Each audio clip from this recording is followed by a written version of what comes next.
All right, welcome to another episode of the Startup Junkies podcast. My name is Caleb Talley. I'm the Director of Marketing and Events at Startup Junkie. I am joined by my co-host, Matthew Ward. Say hello, Matthew. Hey. And Jeff Amarine. Happy Friday. Happy Friday indeed. And we are pleased to be joined by our special guest today, Jonathan Kazarian. Jonathan is the founder and CEO of AccelEvents. Jonathan, thank you so much for joining us today. Yeah, absolutely. Thanks for having me. Absolutely. And so tell us, for those who are listening or watching for that matter, what is AccelEvents? Yeah, so AccelEvents is a virtual event platform. We facilitate all aspects of a virtual event. So obviously there's a lot of organizations that have figured out how to move their in-person event to the web over the past couple of months, and we're here to help them out. We work with conferences, trade shows, expos, you name it. We're here to help.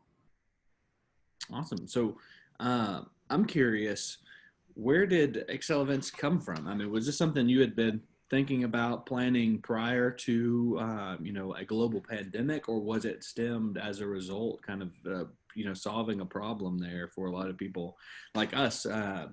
Startup Junkie, we host about 200 events a year during normal times. And of course we had to go virtual. And so was this, intended to help people like us that need virtual events? So it started out of a need. It certainly did, but not the need that we're serving today. So we actually launched just over 6 years ago, and the backstory is actually that my buddy and I, we have been hosting these beach parties, like clam bakes and pig roasts, and they were a lot of fun. And at the end of one of those weekends, I got some unfortunate news about a family member who was diagnosed with cancer and wanted to do something for her, and I thought about running a marathon, but realized that I was half decent at drawing a crowd and could raise a lot more money throwing a party instead. So got back to Boston, went over to the aquarium the next day and put my credit card down. Had to sell 185 tickets for that first event to break even, and we ended up selling 840. But in preparing for that event, we also realized that there was no easy way to facilitate the auction and the raffle digitally. And the aquarium here in Boston, it's a 4-floor rotunda. There's not really good centralized area. So having a bit of a tech background, worked to build this lightweight text message based system. And it just worked really well. And we got great feedback and decided that we could take that and provide a more affordable option to other organizations. So I did that for a little bit, started getting feedback from the event organizers that they wanted a full service solution. They wanted to have their ticketing and their credit card processing all under one roof. So I started to focus more on that route. And as we did that and continued to build out our ticketing platform, we started targeting more for-profit events. So conferences, trade shows, festivals, bigger events that are requiring more on the technology side. That put us in a really good position to have this solution. On the ticketing side, we also started getting feedback from these event organizers that there was more of a focus on sustainability, so reduced budgets for corporate travel.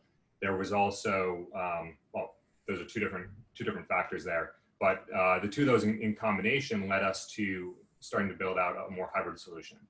And then as things started to unfold in late February, early March, we decided to make the full pivot and focus our entire engineering resources exclusively on virtual and extending the capabilities of the platform there.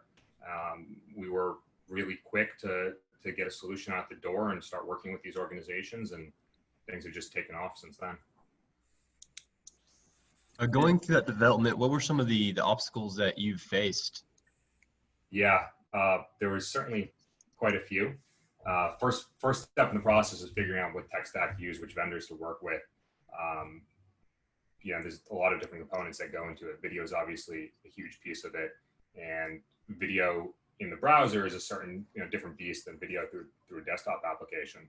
And then it's also just a matter of figuring out, when you're thinking about in virtual event as opposed to a in-person event, are you looking to replicate that in-person experience, or are you willing to accept that it is going to be something slightly different, and figuring out how to make that transition as well?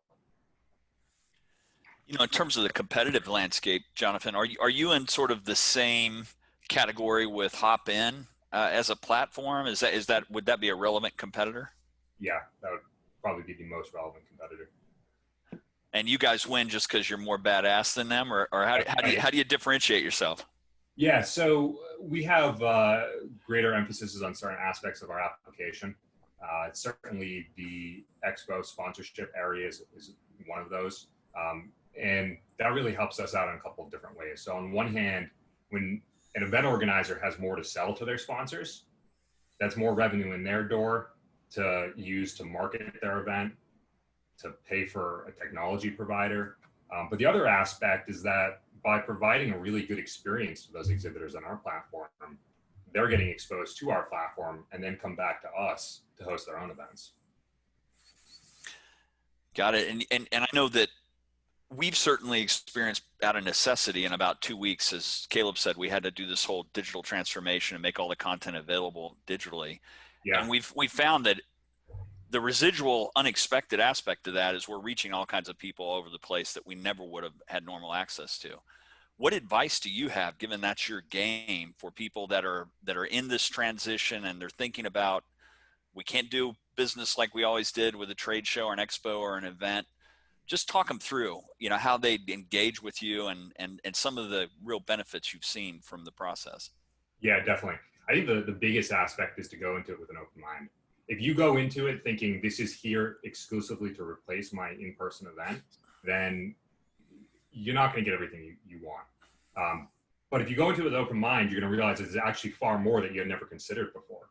One big trend that we're seeing, especially in the world of software conferences, user conferences, association meetups, is that these events that used to take 3, 6, 9 months to plan in person and were crazy expensive, now through our platform, these event organizers can take that event and they can repurpose and reuse a lot of the content and bring that community back and re-engage that community every month or every quarter and build those deeper relationships. And if you think about it again from the perspective of a software conference, you might be rolling out new features consistently. And by having these people come into the platform, you can see where your users are interested, what different aspects, which sessions they're attending on which features. And then you can go back and your customer success team can work on either upselling them there or just making sure that they're making the most of what you're offering. And these are things that you just, due to the lack of frequency of in-person events, because of the inherent obstacles with cost and planning, you don't have access to. And then obviously the data. That's super helpful. And it's, a follow-up to that is, this is a behavior change. I think a lot of people are questioning the need for business travel. I hosted a supply chain technology and innovation panel that USC was sponsoring. And one of the comments that came from one of the international panelists was, yeah, I used to jump on a plane for an hour meeting in London. He's based in Switzerland. It's like, now I kind of look at that and think, it's a really stupid idea. Are you starting to get that kind of sentiment from people where they're like, why were we ever doing some of this any differently? Right. Well, I think that goes back to some of the trends that I mentioned before. I mean, there is this growing emphasis on sustainability and minimizing unnecessary business travel. You spend so much time traveling to and from meetings and conferences, and it's the only thing that you can do, right? So I think what had happened historically is that people never really considered the other option. It wasn't mainstream enough. That would be one piece of it. And the other is that there was never a great enough investment in the technology. And now we're there, and it's continuing to evolve and enhance so much because it's necessary. So, in my opinion, we're past the inflection point of things going back to exactly the way they were beforehand. But I think we do need to look at in-person events as a different beast than virtual events because they're serving different purposes. What are some of those the other, I guess, emerging trends that you're seeing in the future of these, virtual versus live events?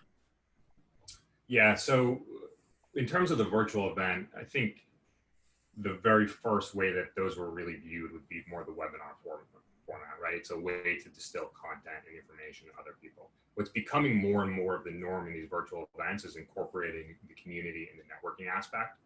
And that's really going to be what makes the difference going forward. And it's also expanding that community so significantly. I mean, when you first meet somebody, let's say you attend an event in person, right? And you fly across the country to go to that event and you meet somebody, you have a great conversation. It's going to be harder to build that working relationship with that person when communicating with them virtually isn't the norm. It feels like something lesser. But when you build that relationship initially through a virtual platform or virtual environment, then that's your expectation. And it gives you the opportunity to continue that relationship. And I mean, as we're seeing now with some of the largest tech companies in the world, it's becoming much more acceptable that you don't have to be physically located near your office anymore. Yep. I would say as in regard to our events that we've had the biggest, I think, gap comparing our virtual events to, our in-person events previously is that networking element that we've lost. And how do we replicate that networking element? Because, that's was a big piece of what we were doing as ecosystem builders and bringing everybody together is, how do you replicate that networking element, that connectivity? And that's something I guess we're still probably trying to figure out.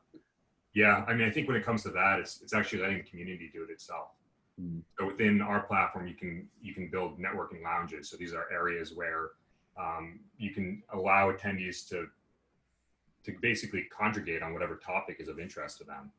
And they can go in there and there's a messaging board, kind of like a Reddit style format. And there's a live video forum that people can pop in and out of and just continue that conversation. And by allowing people to basically articulate what they want to chat about, you're opening that up. It becomes a little bit more natural than forcing people into a certain scenario. When you guys are engaging with a new client, mm-hmm. talk us through what that process looks like. What kind of stuff should the client be prepared for, and mindset and preparation? Just kind of go through what that engagement would look like for somebody that wants to do a conference with you. Yeah, definitely. So it varies a little bit depending on the size of the conference and the budget of the conference. Obviously with events, it is significantly cheaper to run them virtually, but if you have a large scale event where you're going to be working with a video producer and all of your content is going to be produced, that's certainly one aspect that needs to come into play in thinking about the organization of the event. But I think the biggest question is really to start with understanding what are your needs and goals of this event. Is it purely to distill information? Is it to build a content hub with all that information after the fact? Or is it to use it as another forum for building your community and engaging your customers or prospects or audience in whatever sense that they may be? From an actual perspective of getting up and running on the technology side of things, it's just not that complicated. I mean, anybody can come in here and launch an event on our platform, or really any of these platforms today.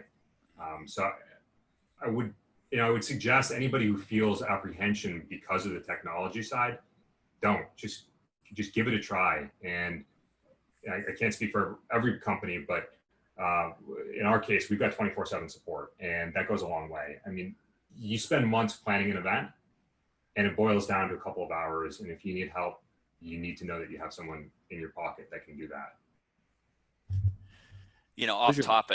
Off topic, but just kind of a general comment. There's a lot of people that are pretty happy that they don't have a lot of Class A office space in their portfolio right about now. One of the things we're hearing, and I'd be interested in your thoughts on this from some of the major employers, is 70% of their white collar professional tech employees in particular or more are like, we're never coming back to the office even after this. It's just too easy. We're too productive at home.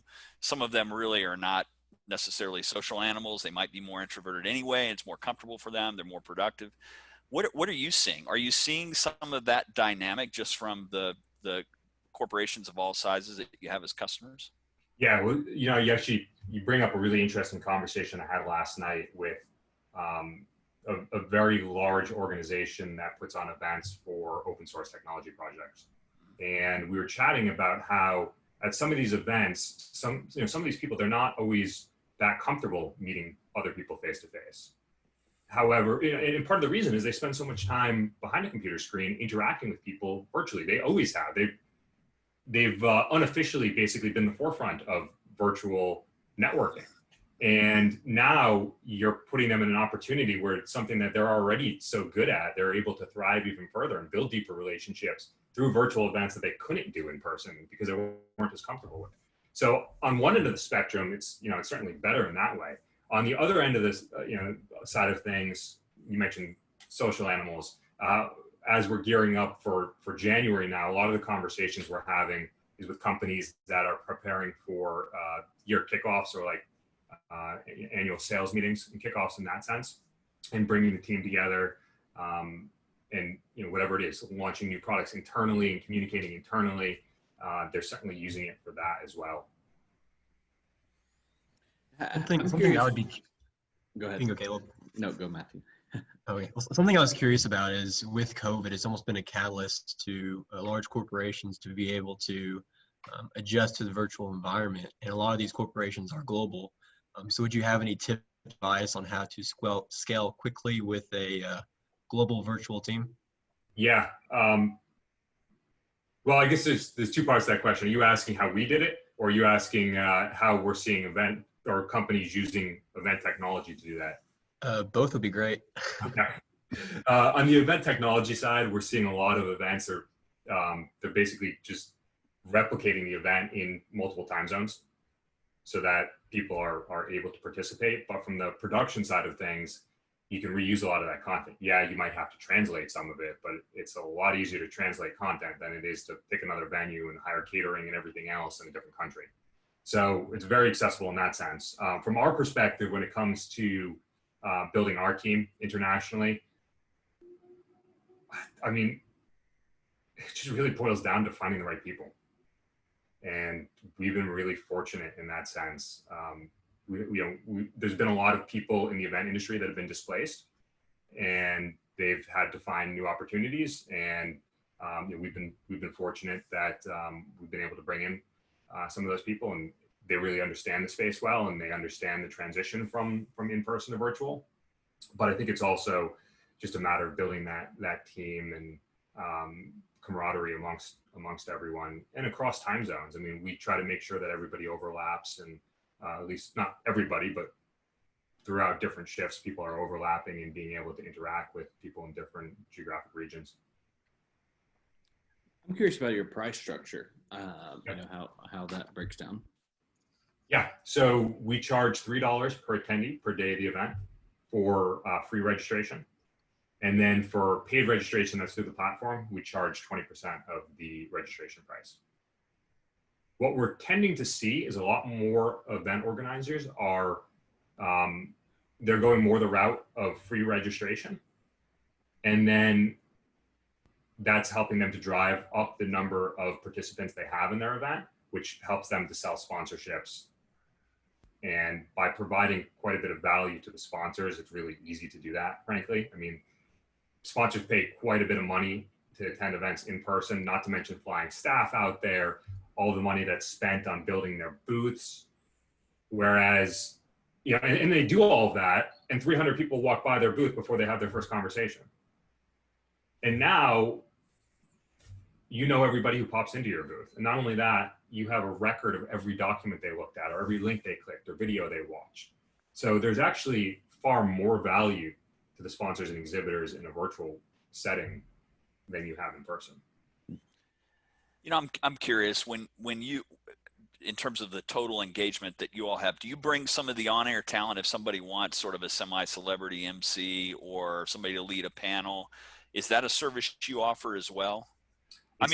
We're fantastic self-trained on-air talent, but assuming somebody wants a person that actually knows what they're doing, can you help with that? It's a funny conversation, and I'm going to hear about this one later. It's a concept that my dad's actually been pushing really hard.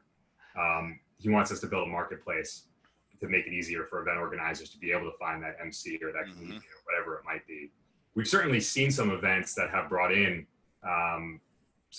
I saw one event that brought in Jeff Ross, the guy from the Roast Master and Comedy Central. Right. And he came in, and it was a tech company, and he came in and he roasted the executives, and it was hysterical. Yeah, I mean, it can add a lot of vitality to the event. I was watching the Mass Challenge yesterday. We had one of our local startup companies that was competing and did very well. Shout out to Ozark IC on that one. But they had somebody that it was not somebody that I knew by reputation, but he was clearly a professionally trained MC and Yeah. did kind of a nice job with it. Yeah, and that can go a long way.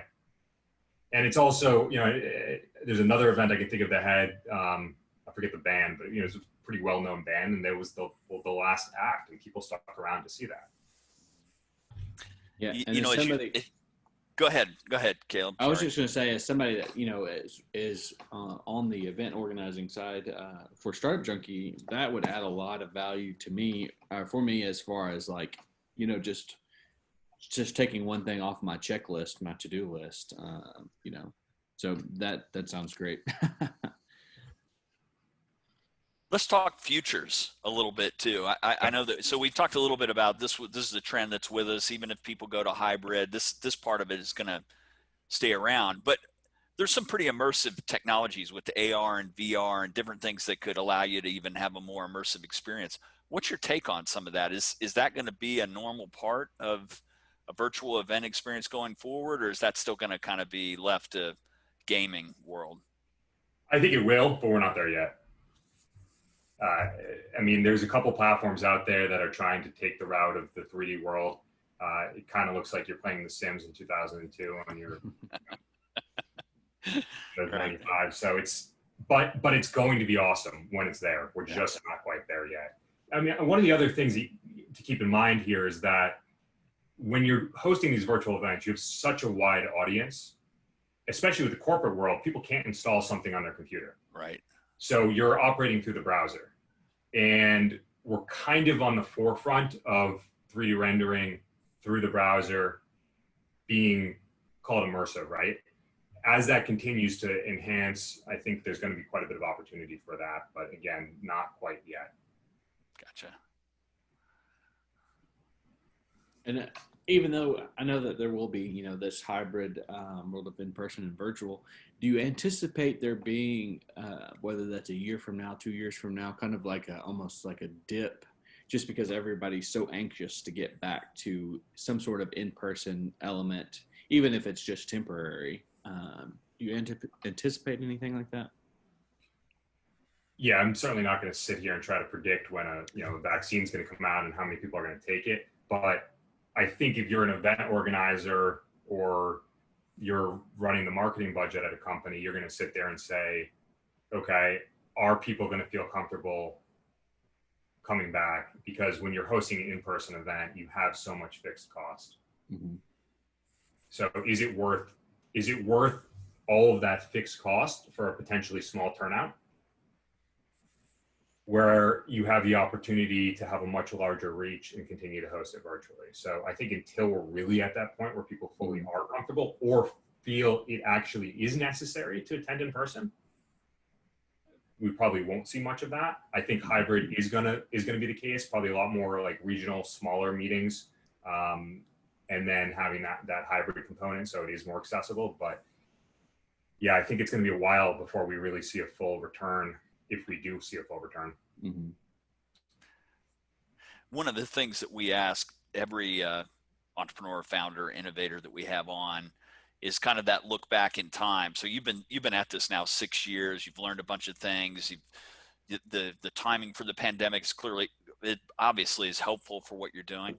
But if you could go back in time 6 years and tell your younger self a few things and give yourself some advice, what would those tidbits be? That's a tricky one.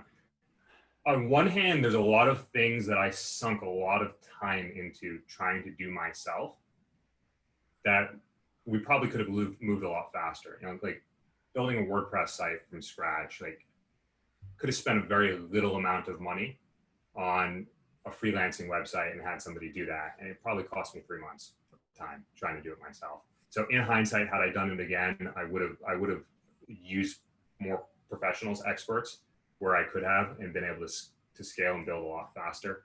I would say that's probably number one.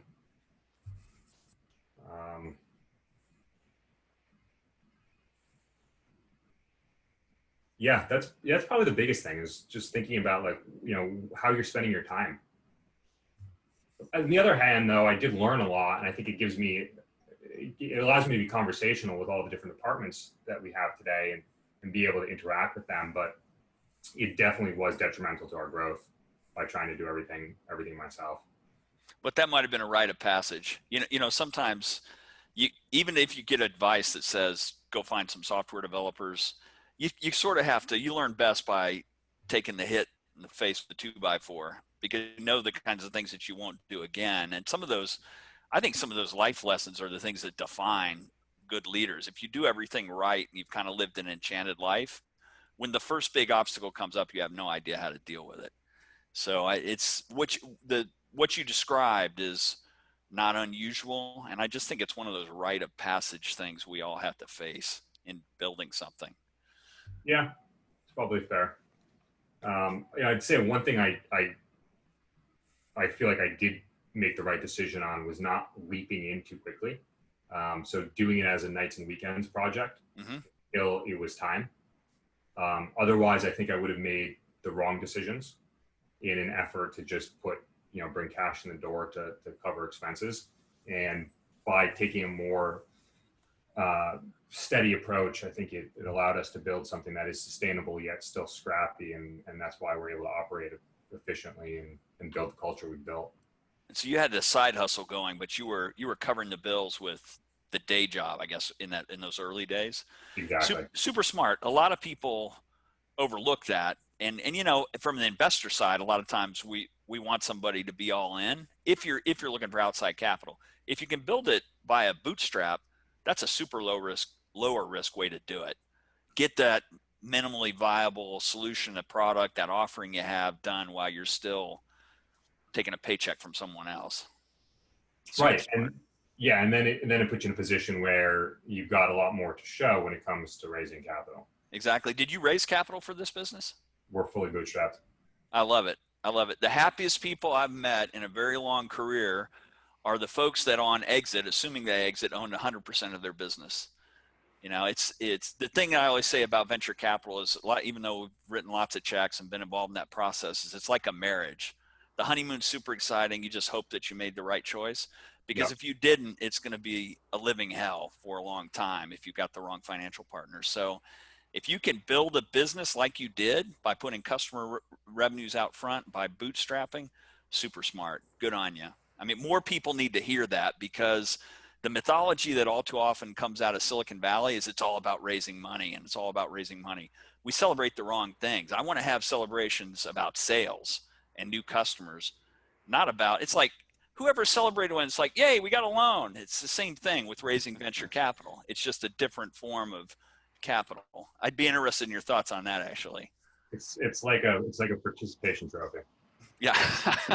There you go. Well, listen, I think we probably need to land the plane here, Jonathan, but this has been a great conversation. Congrats on your progress. If our audience, which is now 100 countries, 100,000 downloads, we're approaching that total. If they want to hear more from you, learn more about what you do, how can they best find you?